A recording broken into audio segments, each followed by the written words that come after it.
Olá, olá, olá, olá! Seja bem-vindo a mais uma aula do CPC Sem Frescuras. Hoje nós estamos aí na aula número 3 do Intensivão, que está sendo super bacana.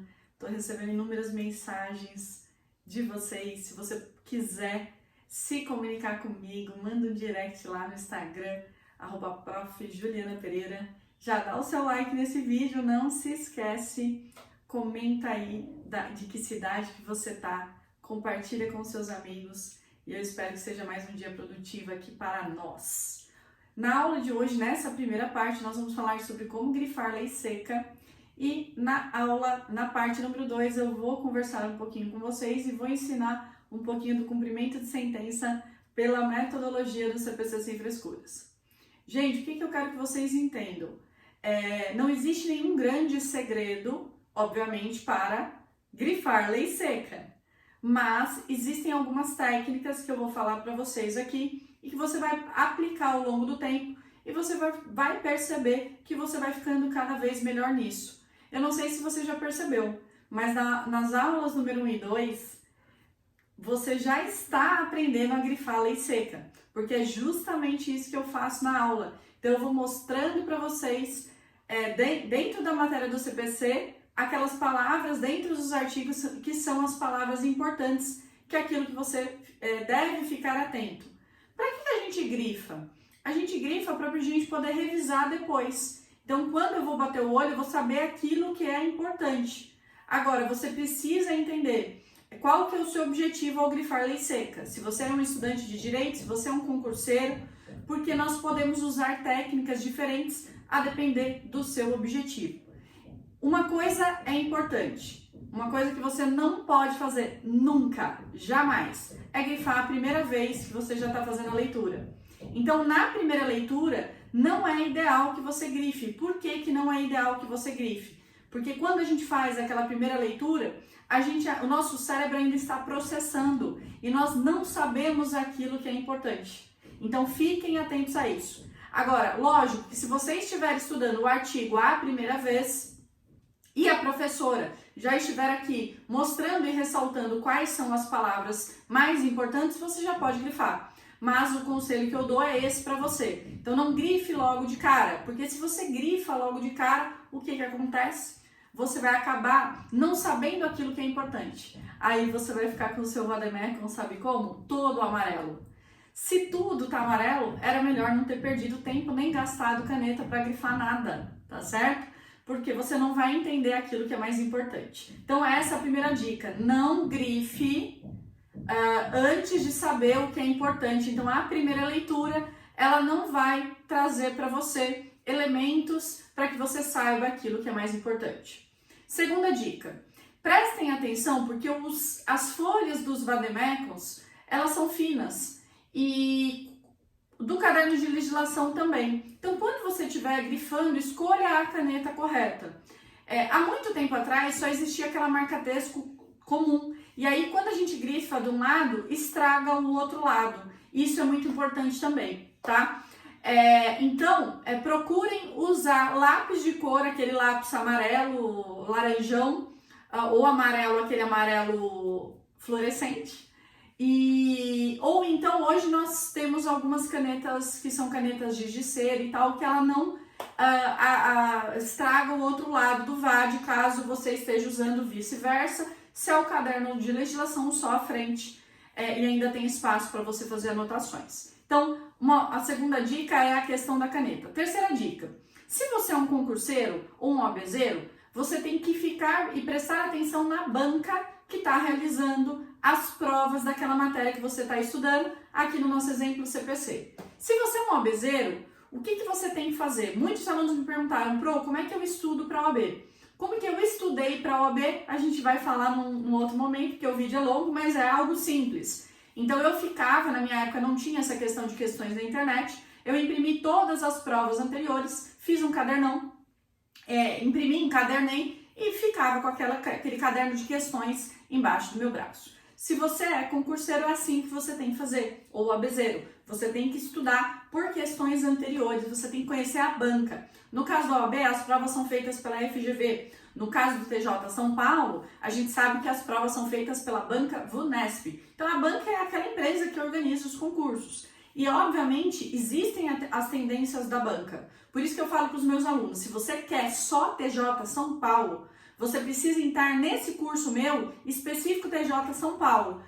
Pro, qual é a diferença? A diferença é que neste curso a aula é a mesma, tá? Do CPC geral sou eu. A aula é a mesma, a metodologia é a mesma, só que lá nós focamos nos exercícios, nós temos o curso de resolução de questões focados na VUNESP. Então, isso é importante. E aí, como que você vai grifar a lei seca? Se você sabe para onde você quer ir, um dos métodos de grifar, e aí a terceira dica, que é o método para grifar lei seca, é você grifar realizando os exercícios. Porque aí você realiza o exercício, você sabe o que está certo, você sabe o que está errado, e aí o que você faz? Você só vai grifando aquilo que caiu nas provas. Essa é uma outra técnica de grifar. Então, como que você faz? Você vai grifando nas aulas aqui da professora, hoje nós vamos mostrar a parte de cumprimento de sentença, e você vai fazendo acréscimos quando você estiver realizando questões de prova. E aí você grifa aquela palavrinha, por exemplo, nulidade com anulação que foi trocada pelo examinador.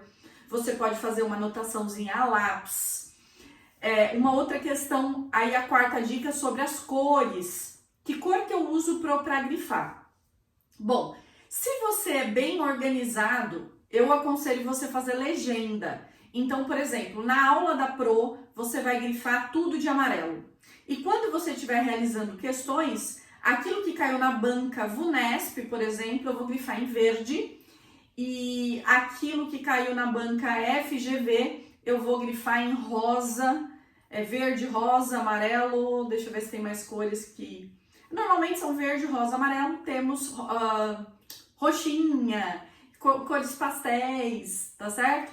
Então, faça uma legendinha para você saber. Ou uma legendinha assim, amarelo, mais importante, muita atenção. Verde, média atenção. E amarelo, e rosa, aquilo que é menos relevante. Ou então, use a técnica de grifar tudo de amarelo, também dá super certo. Mas não é grifar o código todo, grifar as palavras-chave. Tudo bem? Então, faça dessa forma, que também é importante. Então, a técnica de grifo você vai aprendendo ao longo do tempo. Não existe também certo e errado. O que é errado é você grifar tudo, porque quando você grifa tudo, você sabe que aquilo não é importante. Às vezes, eu grifo um parágrafo inteiro. Quando que eu faço isso? Quando eu vejo que a incidência nas provas é muito grande ou que aquele tema é de extrema relevância. Então, a gente usa essa técnica também, mas é mais raro. Nós normalmente grifamos palavras. Aí eu te aconselho, volte na aula número 1 de tutelas, que você vai ver exatamente isso. Como que eu grifo, e você vai aprender a grifar nas aulas, e use essas técnicas que eu estou falando para vocês. A gente tem que grifar palavras-chave, aquilo que é importante. Como que a gente descobre aquilo que é importante? Dependendo do nosso objetivo, né? Então, se eu estou realizando questões, eu vou sabendo as respostas e vou grifando. Se eu estou aqui na aula da professora, a professora às vezes dá uns berros, dá uns gritos. Aqui, olha, coloque uma caveirinha aqui. É porque é muito importante, você sabe que você vai grifar, ok? E lei seca é o que eu falei para vocês. Se a gente sabe o conteúdo da lei seca, já é muita coisa. E provas de OAB e concurso público, eles cobram 80% a lei seca. Às vezes, dependendo da prova, 90%, 95% ou até 100% das questões, as respostas estarão na lei seca, como por exemplo uma prova de técnico judiciário do TJ São Paulo e de outros concursos, ok? Então, essa é a regra para grifar lei seca. Uma outra questão, nós vamos falar de cumprimento de sentença. Agora vamos já para a nossa segunda parte da aula. E o cumprimento de sentença, você tem que entender que não é um novo tipo de procedimento, não é isso. O cumprimento de sentença é uma fase do procedimento. Por quê? Nós temos, como eu falei para vocês, o Código de Processo Civil, procedimentos diferentes. Então, eu tenho um procedimento comum, que é aquele geral aplicado para, vamos dizer assim, aquilo que for residual, aquilo que sobrar. Eu tenho os procedimentos especiais para cada tipo de ação. E aí, lembrando que eu não tenho procedimentos especiais só no CPC. Eu tenho procedimentos especiais em legislações esparsas, como, por exemplo, a Lei 9.099 de 95. E eu tenho também o processo de execução. Para que serve o processo de execução? Para quando a pessoa ela tem um título executivo extrajudicial. Isso significa que ele já tem um título certo, líquido e exigível. Então, ele não precisa produzir provas como no procedimento comum, que eu mostrei para vocês na aula número 2. Como que é o procedimento comum? Petição inicial, registro ou distribuição, aí vai ser autuado, vai ser encaminhado à conclusão do juiz, o juiz vai fazer o juízo de admissibilidade da petição inicial, aí o réu vai ser citado para quê? Para comparecer na audiência de conciliação e mediação. Aí, se não tem acordo, aí o réu vai apresentar a sua defesa, abre prazo para defesa, aí vai entrar na fase de providências preliminares. O juiz ele pode intimar para réplica, podemos produzir mais provas, chamar testemunhas, marcar perícia. Então, o procedimento comum é aquele procedimento mais complexo, mais longo, que demora mais. Quando a pessoa tem um título que é certo, líquido e exigível, aí não há necessidade de passar por esse procedimento comum, não precisa. Então, o que é aquele que tem um título certo, líquido e exigível? Ele já entra com o processo de execução. Por quê? No processo de execução, tudo bem, petição inicial, registro ou distribuição, autuação, o juiz faz o juízo de admissibilidade da petição inicial, só que nesse momento o juiz não vai citar o réu para vir numa audiência. Não, ele já envia o mandado de citação com expedição de mandado, por exemplo, de pagamento. O juiz já manda pagar. E se o réu não, se o executado, na verdade, aqui não paga, né? O réu, na verdade, aqui a gente chama ele de executado, aí ele já vai ter seus bens penhorados. Então, essa é a grande questão. Agora, e o cumprimento de sentença? Gente, cumprimento de sentença, ele é por regra, ele não é um procedimento autônomo, ele é uma fase do procedimento comum. Porque como que é o mundo ideal? Vamos imaginar que um procedimento comum teve a petição inicial, aconteceram todos os atos processuais e chegou no momento da sentença. O juiz profere uma decisão. Vamos imaginar que ninguém recorre, tá? Ninguém recorreu. Vamos imaginar que o réu foi condenado ao pagamento de 10 mil reais. O mundo ideal é que o réu fale, poxa vida, realmente eu devo, deixa eu pagar. E ele vai lá e faz um depósito judicial e ele vai quitar aquilo que ele está devendo. O juiz vai intimar a parte contrária para confirmar se realmente o valor depositado foi correto e esse processo vai ser extinto. Esse é o mundo ideal. Mas é assim que acontece? Normalmente não. Como que acontece? Quando o processo ele chega ao final e há o trânsito em julgado desta sentença, vamos imaginar, e mesmo que teve recurso, que teve acordo e transitou em julgado, no mundo ideal a pessoa não paga voluntariamente. E aí o que nós temos que fazer? Nós temos que novamente provocar esse juiz para iniciar uma fase de execução. E essa segunda fase, que é a fase de execução, a gente chama de cumprimento de sentença. Então, o cumprimento de sentença, ele é uma fase no procedimento comum. Entendem o que eu quero dizer? Então, o que você precisa aqui entender? Olha só, qual que é a diferença, em primeiro lugar, do processo comum e do processo de execução?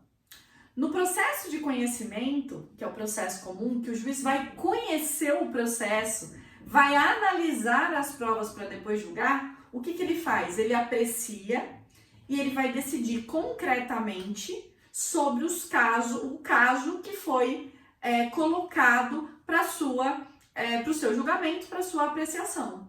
Então, eu vou ter todo aquele procedimento, audiência, provas, etc.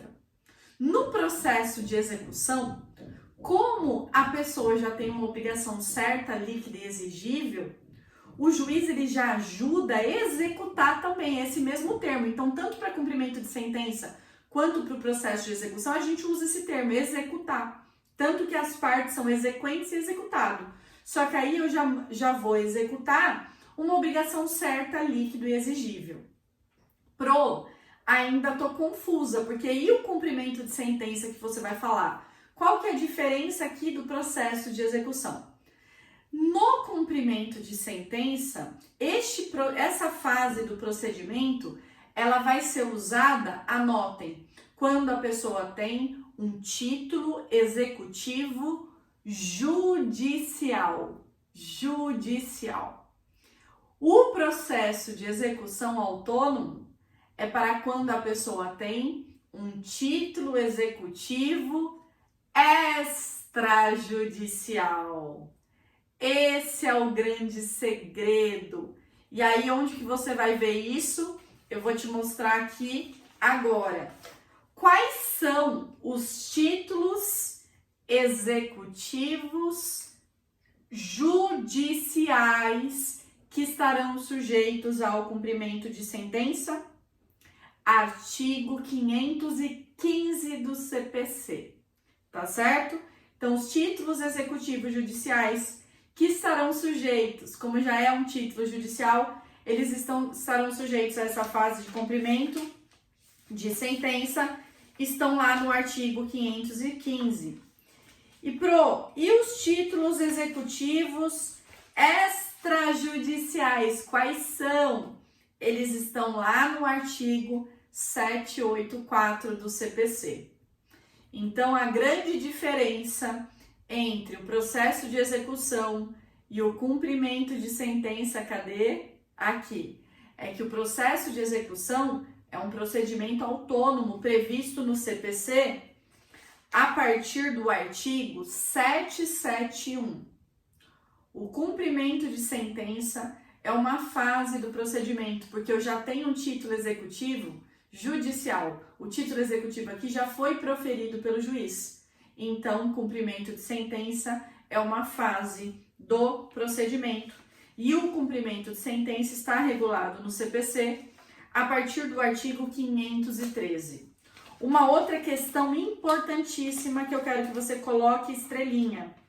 Essa fase de cumprimento de sentença no processo civil, ela não é instaurada de ofício pelo juiz. Ela vai exigir requerimento da parte. Se a parte nada falar, o processo comum, por exemplo, que já terminou, transitou em julgado, ele vai ser extinto, tá? Então, isso é muito importante. Onde está isso? Eu quero que você dê uma olhadinha no artigo 523 do CPC. Deixa eu ver se eu coloquei o 523 aqui. Não tá aqui. Mas eu vou falar ele para vocês aqui. Então, o que diz o 523? Ele diz assim: no caso de condenação em quantia certa ou já fixada em liquidação, e no caso de decisão sobre parcela incontroversa, o cumprimento definitivo da sentença far-se-á a requerimento do exequente, não de ofício pelo juiz, é a requerimento do exequente, sendo executado intimado para pagar o débito no prazo de 15 dias, acrescidos de custas, se houver. Então, no cumprimento de sentença, que é essa fase do título executivo judicial, ela sempre é instaurada a requerimento do interessado. Ela não será instaurada de ofício. Uma outra questão que eu quero que você entenda também que é importante. Existe o cumprimento de sentença provisório. O cumprimento de sentença provisório é quando eu já tenho uma decisão judicial que ela está pendente de recurso, então tem um recurso contra aquela decisão judicial, só que esse recurso, ele não foi recebido com efeito suspensivo, que é o efeito de suspender aquela decisão provisória. Se o recurso contra essa decisão, ele não é recebido com efeito suspensivo, aí é possível que o interessado ele realize o cumprimento de sentença provisório. Onde que o cumprimento de sentença provisório está regulamentado? Aí eu vou mostrar aqui para você, no artigo 520 do CPC, 520 até 522. Ele diz assim, deixa eu ver se eu tenho 520 aqui. Aí, olha só, grifando lei seca. Vamos grifar juntos. O cumprimento provisório da sentença impugnada por recurso, desprovido de efeito suspensivo, eu grifaria também aqui, ó, grifem, desprovido de efeito suspensivo, será realizado da mesma forma que o cumprimento definitivo, só que sujeitando-se ao seguinte regime. Então, ele vai seguir o cumprimento de sentença provisória pelas mesmas regras que a gente vai estudar do cumprimento de sentença definitivo. Porém, a gente tem aqui algumas regrinhas específicas. Por exemplo, inciso 1, corre por iniciativa e responsabilidade do exequente, que se obriga, se a sentença for reformada, a reparar os danos que o executado haja sofrido. Então, é muito interessante isso, porque a partir do momento que é provisório, tem um recurso, pode ser que isso modifique. Então, o advogado, ele tem que analisar minuciosamente se ele pode realizar o cumprimento provisório, se isso faz sentido, se há necessidade e se lá na frente não existe uma possibilidade muito grande daquela decisão ser reformada. Então, isso é muito importante. Então, você já sabe a diferença de processo de execução, processo de conhecimento e cumprimento de sentença, e você sabe que nós temos os procedimentos especiais. Uma outra questão importante, o cumprimento de sentença aqui, ele existe cumprimento de sentença geral, que é aquele cumprimento de sentença para pagar a quantia certa, só que também eu quero que você entenda que eu tenho regras especiais para cumprimento de sentença, de obrigação de prestar alimentos, nos artigos 528 até 533, e eu tenho o cumprimento de sentença também diferenciado para quando a obrigação de pagar a quantia certa é da Fazenda Pública. E eu tenho regras especiais de cumprimento de sentença para a obrigação de fazer, não fazer e entregar coisa. Então, isso que eu quero que vocês fiquem atentos.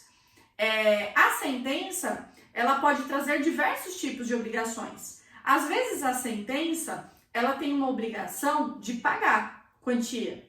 Só que, às vezes, a sentença ou a decisão do juiz, ela tem obrigação da pessoa fazer algo. Por exemplo, eu contratei um pintor famoso para pintar um quadro meu, que eu quero colocar esse quadro meu na sala. Aí eu contrato, eu pago o preço, ele combina que vai me entregar em 30 dias e não me entrega. Eu não quero meu dinheiro de volta, eu quero meu quadro. Então eu posso entrar com vamos imaginar, se o título for certo, líquido, exigível, com um processo de execução autônomo. Se o meu título não é certo, líquido, exigível, aí eu vou ter que entrar com um processo de conhecimento. Vamos imaginar que o juiz condena o fulano a entregar o quadro para a Juliana. No cumprimento de sentença, eu não quero que ele me pague, eu não quero perdas e danos, eu quero meu quadro pintado por ele. Então, o cumprimento de sentença não é de pagar a quantia certa, ele é de obrigação de fazer, tá certo? E pode ser também de obrigação de não fazer. Então, obrigação de não falar o meu nome, não me difamar mais, não me injuriar nas redes sociais. Pode ser. Ou obrigação de não fazer, obrigação de não divulgar o segredo da Coca-Cola, tá certo? Então, eu quero que você entenda isso. Tenho regrinhas especiais para cada tipo de cumprimento de sentença. Então, nós temos regras especiais para a obrigação de entregar coisa, fazer, não fazer. Eu tenho obrigação de pagar a quantia certa para a pessoa geral e eu tenho obrigação de pagar a quantia certa para a fazenda pública, porque, como você sabe, a fazenda pública é diferente. Eu não executo a fazenda pública para pagar, porque normalmente quem tem que receber da fazenda, ele vai ficar na fila do precatório. Mas aí a gente analisa caso a caso. Uma outra coisa importante, o cumprimento de sentença ele está regulamentado no Código de Processo Civil logo após o nosso estudo de sentença e coisa julgada. A gente estuda cumprimento de sentença a partir do artigo 513 e a gente vai estudar até o artigo 538. Então, cumprimento de sentença 513 a 538. Ocorre que existem algumas regras, como no momento que vai penhorar bens, avaliar esses bens, levar a leilão, que a gente vai usar as regras aqui para o cumprimento de sentença lá do processo de execução autônomo. Então, eles são irmãos, né? Porque o objetivo é o mesmo. Aqui no cumprimento de sentença e no processo de execução autônomo, o objetivo é que a pessoa cumpra o que ela está obrigada a cumprir. E aí eu vou executar ele e vou usar meios de coação, como bloqueio de conta corrente, bloqueio de bens, para tentar fazer com que aquela pessoa ela faça o que ela se comprometeu comigo. Então, primeiro essa estruturona geral, agora a gente vai analisar aqui alguns artigos importantes do Código de Processo Civil. Como eu falei para vocês, aqui no artigo 515, ele vai falar quais são aqueles títulos que são considerados judiciais, que vão estar sujeitos ao cumprimento de sentença. Ai, mas não é só a sentença, não. Aqui, quando a gente fala cumprimento de sentença, obviamente, o principal objeto é a sentença cível. Mas eu uso esse termo aqui, cumprimento de sentença, para todas essas situações do artigo 515. Então, por exemplo, se eu tenho, presta atenção, uma sentença estrangeira que foi proferida em outro país, por exemplo, um divórcio na Argentina com partilha de bens, e ela foi homologada aqui no Brasil pelo STJ, aí eu posso levar essa sentença estrangeira que não foi cumprida e homologada à fase já de cumprimento de sentença. Uma outra atenção aqui, uma sentença arbitral, ela também pode ser objeto de cumprimento de sentença no cível. Uma outra questão, a sentença penal condenatória é transitada em julgado. Como assim sentença penal? Lá no processo penal, o juiz vai condenar a pessoa a pagar um preço, uma pena, pelo crime que ele cometeu. Só que, normalmente, nós temos quem? Nós temos a vítima. E, às vezes, a vítima sofreu prejuízo. E o juiz, lá no penal, ele pode condenar ao ressarcimento já daquela vítima. E o valor que é determinado pelo juiz lá, referente a ressarcimento, se o condenado não paga, isso pode ser objeto de cumprimento de sentença aqui na Justiça Civil. Uma outra questão importante. Vamos imaginar que num processo judicial, e eu falo disso, acho que é no módulo 2, agora eu não vou lembrar, mas acho que é no módulo 2, que a gente fala sobre perícia. O perito, ele tem direito de receber, a não ser que a pessoa é beneficiária da justiça gratuita e vai ter uma forma de realizar essa perícia. Mas quando o juiz determina uma perícia no processo, por exemplo, R$3.000, os honorários do perito, eles são homologados ali pelo juiz. E eles têm que ser pagos pela parte, por exemplo, que requereu a perícia.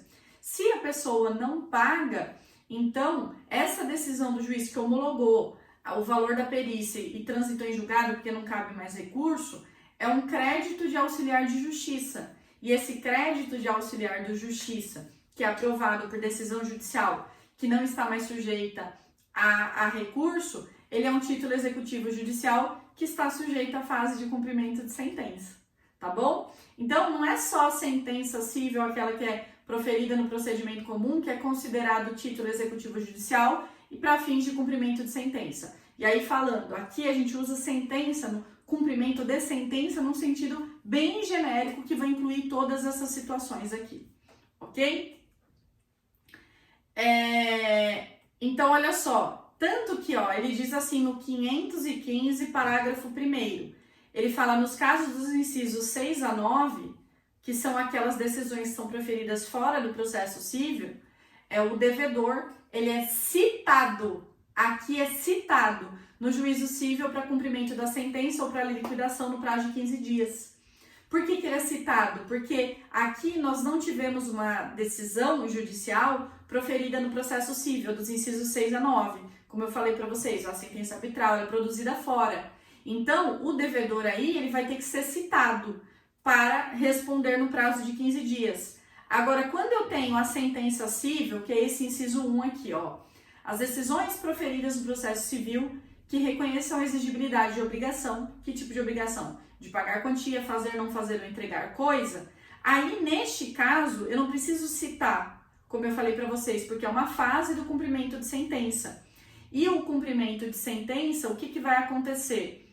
O réu, ele vai ser, o réu executado, na verdade aqui é executado, ele vai ser intimado para fazer o pagamento. E essa intimação, ela pode ser na pessoa do advogado. Vamos ver em que artigo que isso está. É isso aí, é o 513. Vamos voltar um pouquinho. Olha que diz o 513, parágrafo 2º. No cumprimento de sentença, o devedor será intimado para cumprir a sentença. Como que ele é intimado?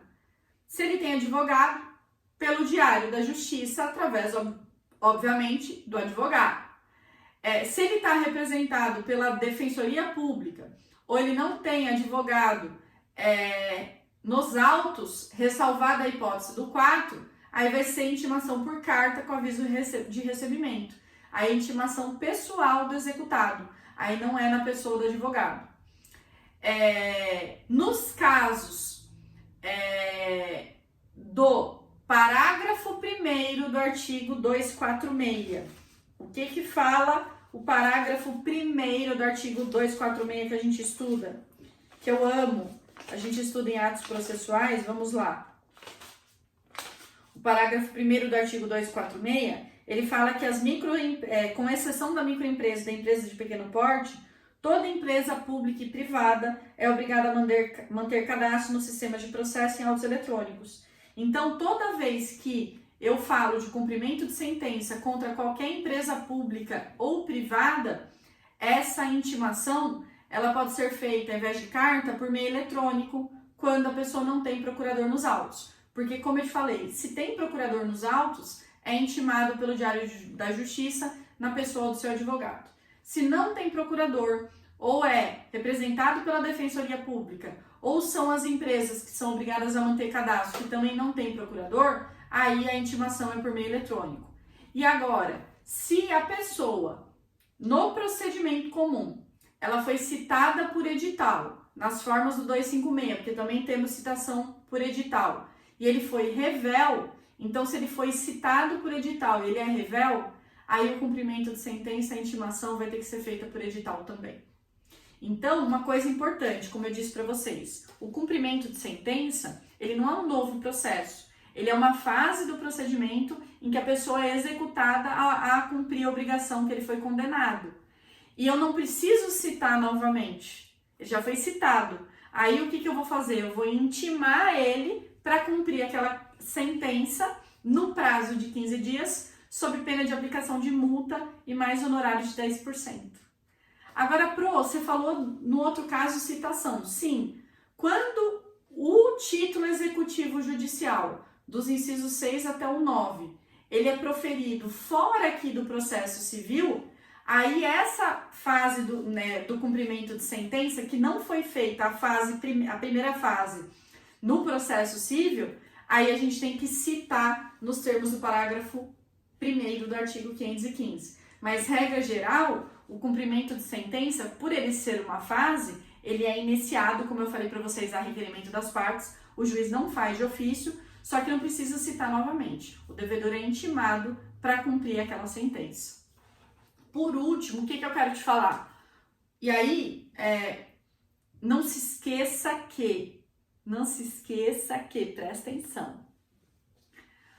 Hoje é a terceira aula do nosso intensivão. Se você não assistiu a aula número 1 e a número 2, você tem que assistir e você percebam que tudo isso que eu tô falando é um complemento, que você tá tendo uma visão estratégica do processo civil. Se tudo isso ainda não ficou claro, para a galera do curso do CPC Sem Frescuras, tem alguns alunos aqui que são do curso, então quem é do curso já vai ter a semana liberada lá para revisar, porque essas aulas já estão lá. Aí o que você vai fazer? Quando você entra no curso, comece por aqui, você começa sempre pelas 3 aulas de mapa mental, em que eu ensino a estrutura. Então ontem, quando eu ensinei na aula número 2, como estudar processo civil, eu estava mostrando para vocês aquela forma que eu ensinei os alunos para começar por aqui pelas 3 aulas de mapa mental. Mas aqui, obviamente, eu estou tratando de temas específicos, mas antes eu estou dando uma visão para você, que essa é a metodologia do CPC Sem Frescuras. A gente estuda do básico ao avançado, sempre mantendo essa estrutura. Primeiro uma visão geral, para depois eu estudar os artigos específicos. É assim que fica muito fácil. Se eu já vou direto aqui ler o 513, eu não vou entender nada. E percebam que, por uma questão didática, às vezes eu começo com um artigo lá da frente, que é o que eu vou mostrar para vocês logo depois do 515, parágrafo 2º. Por que eu grifei tudo aqui? Porque esse parágrafo, ele é importantíssimo e ele despenca em tudo quanto é tipo de prova. Toda vez que no cumprimento de sentença a gente celebra um acordo, que é aquilo que a gente chama de autocomposição judicial, as partes entrarem em um acordo e ele vai encerrar ali, essa autocomposição judicial, ela pode envolver um sujeito estranho ao processo. E ela pode versar sobre relação jurídica que não tenha sido deduzida em juízo. Por quê? Porque esse acordo, ele vai fazer lei entre as partes, tá certo? Então, toda vez que eu faço um acordo, se tiver outros assuntos pendentes, ou se envolver uma pessoa estranha ao processo, mas que no acordo essa pessoa também vai ficar responsável, ou ele vai ficar responsável. Eu chamo um terceiro para ficar responsável pelo cumprimento daquele acordo. Então, é muito importante que você saiba que isso é possível. No momento de fazer a autocomposição judicial, eu posso chamar um sujeito estranho ao processo, de repente um garantidor, e ela também pode ampliar o objeto do processo. Ela pode envolver relação jurídica que não tenha sido discutida na condenação, mas aí a partir do momento que ela invade e ela passa a fazer parte, aí, obviamente, aí ela vai fazer parte deste acordo e do processo, e se não for cumprido, estará sujeita à execução. Vamos imaginar que eu fiz uma ação de cobrança contra o fulano de uma dívida vencida e não paga, foi condenado, e de repente eu tinha uma outra dívida que não envolveu nesse processo, porque na época não estava vencida. E aí no momento de fazer o acordo, eu tenho essa dívida do processo, mas o cara me deve um outro valor de algo que não foi discutido no processo. O que eu posso fazer? Eu posso incluir essa outra dívida aqui no momento do acordo. E eu posso chamar um terceiro também para ser responsável caso a pessoa não cumpra. Então eu posso envolver um sujeito estranho ao processo. Então prestem atenção nessa regra do parágrafo 2º do artigo 515, que ela é importantíssima. Vamos lá. Uma outra questão importante, tá? Essa regra aqui, e aí eu quero que você coloque uma estrelinha. Quando o cumprimento de sentença ele é iniciado antes de 1 ano do trânsito em julgado, eu posso intimar o devedor, como eu falei para vocês, pelo Diário da Justiça por meio do advogado constituído. E isso é muito mais fácil, porque toda vez que eu tenho que intimar pessoalmente, eu tenho que encontrar esse devedor por aí. Às vezes a gente não encontra o devedor. Só que tem um detalhe, tá? Olha o que diz o parágrafo 4º do artigo 513. Se o requerimento do parágrafo 1º, que é o requerimento do início do cumprimento de sentença, ele é formulado após 1 ano do trânsito em julgado da sentença, então, eu deixei passar 1 ano do trânsito em julgado e ainda não iniciei o cumprimento de sentença como advogado, aí nesse caso eu não vou poder fazer intimação pessoal, intimação por meio do advogado. Eu sempre vou ter que fazer intimação pessoal na pessoa do devedor por meio de carta com aviso de recebimento no endereço que ele tem indicado nos autos, sempre observando o parágrafo único do artigo 274 e o parágrafo 3º desse artigo. Então, prestem atenção que isso é muito importante. No cumprimento de sentença, eu posso intimar a pessoa na pessoa do advogado? Pode. Só que se já passou 1 ano do trânsito de julgado, aí eu tenho que achar o devedor, tem que fazer a intimação pessoal. E se você tem prática da advocacia, você sabe que é difícil, às vezes, encontrar a pessoa, tá? O devedor. Então, é melhor iniciar o cumprimento logo que transita em julgado. Tá certo? Uma outra questão importante também, que é o parágrafo 5º, perceba que eu grifei todo. E aqui, ó, eu grifaria também após 1 ano, aí eu grifaria a palavra intimação, pessoa do devedor, e eu grifaria a carta com aviso de recebimento, tá? Então, vamos voltar. O que eu grifaria aqui? Após 1 ano, intimação, pessoa do advogado e carta com aviso de recebimento. Agora vamos para o parágrafo 5º. Ele é importantíssimo. Presta atenção. O cumprimento de sentença não poderá ser promovido em face de fiador, cobrigado ou corresponsável que não participou da fase de conhecimento. Vamos imaginar um contrato de locação? Eu consegui despejar o inquilino, só que ele me ficou devendo 6 meses. Eu entro com uma ação de cobrança de 6 meses contra o locador, contra o locatário. Tinha fiador. E eu, na fase de conhecimento, eu não cito o fiador. E entro só contra o locatário. Aí chega na fase de cumprimento de sentença, ele ainda não pagou. Aí eu falo, vou chamar esse fiador para pagar. Pode? Não pode. Você só pode chamar o fiador, cobrigado ou corresponsável se ele participou da fase de conhecimento. Então, parágrafo 5º.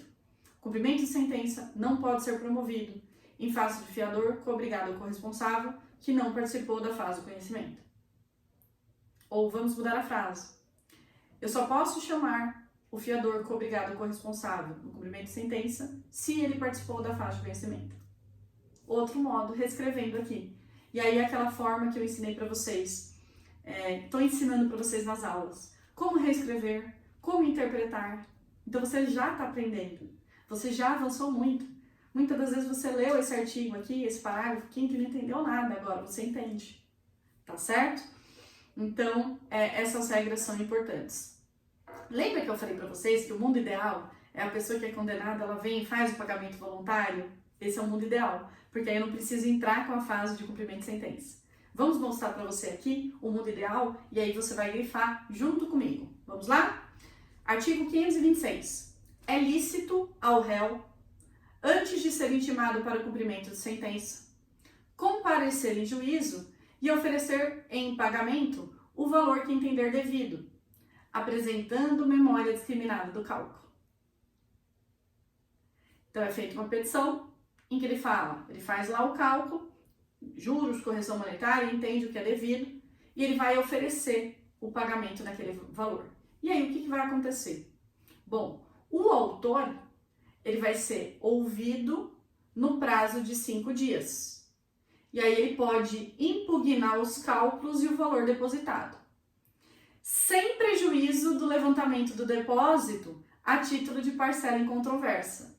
Se ele impugnar e entender que é um valor maior, ele vai indicar, vai apresentar a memória de cálculo mostrando porque é maior e ele já pode recolher, levantar aquele valor que não há controvérsia. Ok? Que é incontroverso. Parágrafo 2º. Concluído o juiz pela insuficiência do depósito, sobre a diferença incidirão multa de 10% em honorários advocatícios, também fixados em 10%, seguindo-se a execução com penhora e atos subsequentes. Então, o que vai acontecer? O autor apresenta uma memória de cálculo, o executado, que seria o executado, apresenta a memória, que é o réu, o autor impugna e fala para o juiz e mostra para o juiz, olha, não está certo esse valor, o valor não é 10, seria 15 por causa disso, e mostra. Aí o juiz fala, realmente, o depósito foi insuficiente. Da diferença, vamos imaginar nesse meu exemplo, 5 mil, vai incidir multa de 10% de honorários advocatícios e multa de também 10%, tá certo? E aí a execução vai seguir sobre a diferença e o juiz já manda penhorar bens sobre a diferença. Tá vendo qual é a diferença de um processo de conhecimento para um processo de execução ou para cumprimento de sentença? O juiz já manda penhorar, entendeu? Bom, parágrafo 3º. Se o autor não se opuser, então se nesse prazo de 5 dias o autor nada a falar, o juiz declara satisfeita a obrigação e extingue o processo. Aí extinguiu definitivamente. Aí acabou realmente esse processo. Porque às vezes o processo transita em julgado e é arquivado. Porque não é feito o cumprimento de sentença, não é feito. Aí é possível, se tiver dentro do prazo, eu venho desarquivo e aí eu faço o cumprimento de sentença. Ok? Vamos grifar agora? Fizemos uma primeira leitura? Então é lícito, grifa a palavra lícito, ao réu, antes de ser intimado para o cumprimento de sentença, até agora se grifou lícito, comparecer em juízo e grifem, oferecer pagamento, oferecer em pagamento. Para de grifar, o valor que entender devido, apresentando o quê? Memória discriminada. Grife, memória discriminada, agora não grifa mais, do cálculo. Vamos lá. O autor será ouvido no prazo de 5 dias. Então, grife, autor e 5 dias. Podendo impugnar o valor depositado sem prejuízo do levantamento do depósito a título de parcela em controvérsia. Então, você grife impugnar. Então, você grifou autor, 5 dias, impugnar. Ok? Parágrafo 2º. Concluído o juiz pela insuficiência do depósito, sobre a diferença, então anotem, diferença, grifem diferença, incidirão. Aí você vai grifar multa, grifa 10% e grifa honorários advocatícios, também não grifa, fixado em, não grifou, grifa de novo agora, 10%. Seguindo-se a execução com grifa penhora. O que a gente grifou no parágrafo 2º? Concluindo o juiz pela insuficiência, grifou insuficiência, do depósito. Sobre a diferença grifamos multa e depois 10%, não grifamos a palavrinha de. Grifamos honorários advocatícios, depois grifamos 10% e grifamos a palavra penhora. Se o autor não se opuser, o juiz declarará satisfeita a obrigação e extinguirá o processo. Grife, autor não se opuser, extinguirá o processo. Tá certo? E na aula número 1 de tutelas provisórias, eu mostrei para você como grifar. Você não sabia, mas você já estava aprendendo a técnica. Como eu falei para vocês, aqui nós temos que dar continuidade, mas você já está pronto para estudar cumprimento de sentença dos artigos 513 ao 538 com essa estrutura que agora você entendeu. Você está pronto para isso. Você já sabe que o cumprimento de sentença ele não começa de ofício, que é a requerimento da parte. Você já sabe que na maioria dos casos será por meio de intimação, em outros há necessidade de citação. Você sabe o que é processo de execução, cumprimento de sentença, você sabe o que é um título executivo extrajudicial. Eu falei para vocês, você sabe o que é um título executivo judicial. Você conhece pagamento voluntário, você sabe os tipos de cumprimento de sentença, você sabe que existe cumprimento de sentença provisório, você sabe que o parágrafo 5º do 513, que é importantíssimo, e o outro que a gente grifou, que é o parágrafo 2º do artigo 515. Então, você não está mais no zero. A partir de agora, você é um aluno pronto para continuar o estudo dessa matéria, e com essas informações que eu falei para você hoje, você acerta aí uma infinidade de questões de provas e concursos públicos. Tá certo? Bom, eu espero que você tenha gostado dessa aula do intensivão. Deixe o seu like, me manda o seu comentário, escreve sua dúvida, faz sua crítica. Não esquece de curtir nosso post lá no Instagram hoje, mandar um oi pra mim. comentar, compartilhar. Eu agradeço muito.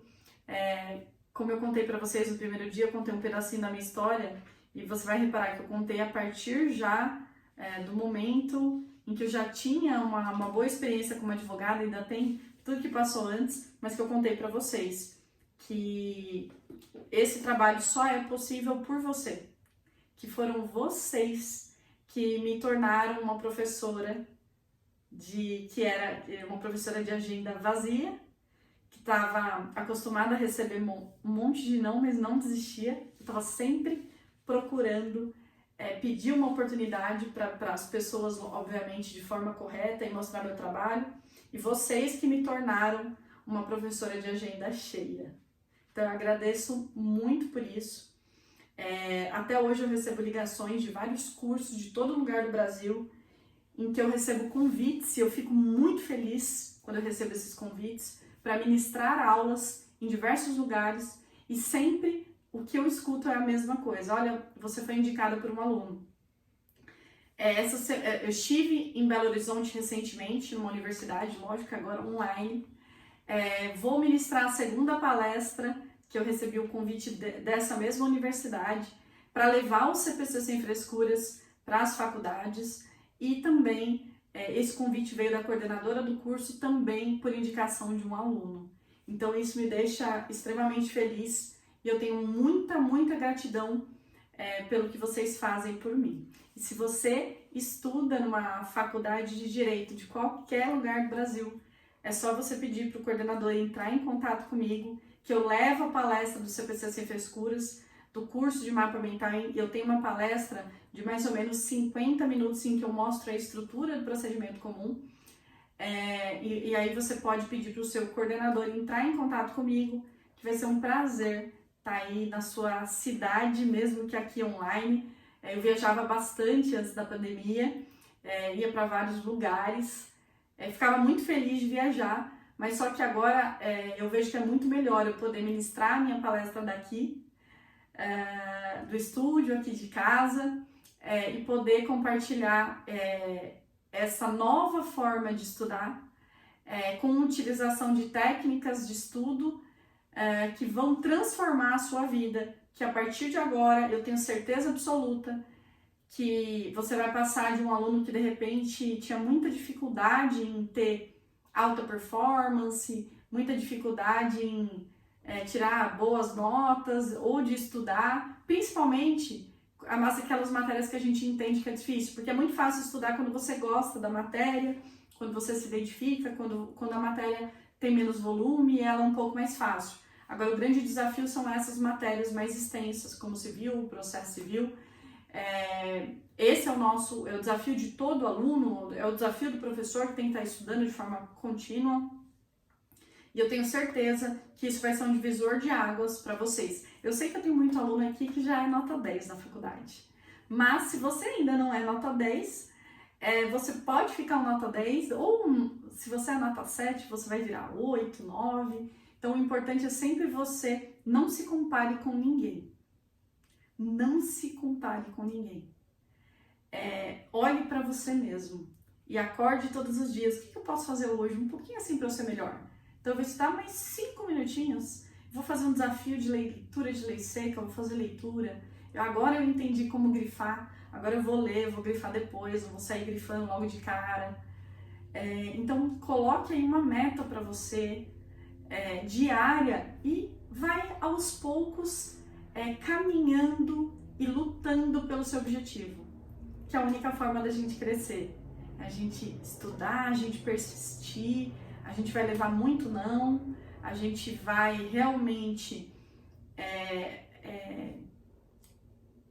ter obstáculos no caminho, não tem jeito. Mas esses obstáculos serão superados por você. Conte comigo, eu tenho certeza absoluta que você vai ser um grande sucesso naquilo que você escolheu, porque você vai colocar a partir de agora na sua vida a palavra perseverança e você vai perseverar nos seus objetivos. Grande beijo.